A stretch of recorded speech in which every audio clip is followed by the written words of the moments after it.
Ang paghiwa sa yellowfin tuna siguruha nga ang imong kutsilyo hait kaayo.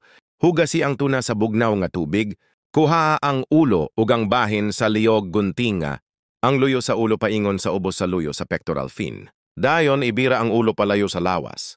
Aron mabulag kini hiwaa ang luyo. Sugod sa likod sa tuna, paghiwa paubos sa likod sa taas nga bahin hangtod sa ikog. Ayaw paghiwa og lawom kaayo. Kuhaa ang ibabaw nga loin, sunda ang linya sa mga bukog sa likod, pin bone line, og hiwa ang karne gikan ni inipaingon sa ikog kuhaa ang ubos nga loin balitara, ang tuna og balika ang proseso sa pikas nga bahin, kuha ang panit, optional, ibutang ang filet nga pinahigda og hiwaa ang kutsilyo taliwala sa panit ug sa karne, samtang hinay-hinay nga gibira ang panit, kuha ang bisan unsang mangit-ngit nga bahin. Sa karne, bloodline, kay kini adunay lami nga dili gusto sa uban.